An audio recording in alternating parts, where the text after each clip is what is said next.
காடுகளிலேயும் மலைப்பகுதிகளிலேயும் வேட்டையாடும் இனத்தவர்களான நிஷாதர்களின் அரசன் இரண்யதனுசு.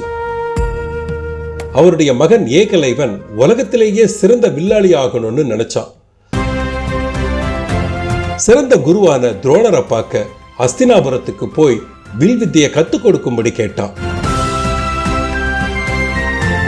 என்னை உங்கள் சீடனாக ஏற்று வில்வித்தை கற்றுக் கொடுக்க முடியுமா குருவே? ஆனா துரோணர் ஏகலைவனை சீடனா ஏத்துக்கல.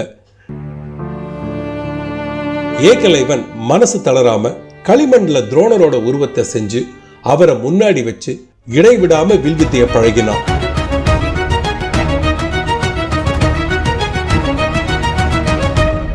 ஒரு நாள் துரோணர் பாண்டவர்களையும் கௌரவர்களையும் காட்டுக்குள்ள வேட்டையாடி பழக கூட்டிட்டு போனார். வேட்டைக்காக வளர்க்கப்பட்ட நாயும் அவங்க கூட போச்சு. ஏகலைவன் ஒரு இடத்துல பயிற்சி செய்ய அந்த நாய் ஏகலைவனை பார்த்து இடைவிடாம குறைக்க ஆரம்பிச்சது. ஏகலைவன் 7 அம்புகளை விட்டு அந்த நாயோட வாயை ஒரு காயம் இல்லாம கட்டி போட்டான். அந்த நாய் துரோணர் கிட்ட மறுபடியும் வந்தது. அதனுடைய நிலைமையை பார்த்த துரோணர் ஏகலைவனை பார்க்கணும்னு போனார். அர்ஜுனனும் கூட போனான். இந்த நாயின் வாயை இவ்வளவு அழகாக தைத்தவனை நாம் பார்க்க வேண்டும். ஆம் குருஜி, நாம் கண்டுபிடிக்க வேண்டும். இவ்வளவு துல்லியமா அம்புகளை விட்டிருக்கையே, உனக்கு யார் குருன்னு துரோணர் கேட்க, ஏகலைவனும் நீங்க தான் எனக்கு குருன்னு சொல்லி அந்த களிமண்ணால செஞ்ச சிலையை அவருக்கு காமிக்க துரோணர் அசந்து போனார். அர்ஜுனனையும் மிஞ்சிருவானோன்னு எனக்கு குருதட்சணையா உன்னுடைய வலது கட்ட விரலை கொடுன்னு துரோணர் கேட்க, அப்படியென்றால் எனக்கு குரு தட்சணையாக உன்னுடைய வலது கட்டை விரலை வெட்டி கொடு.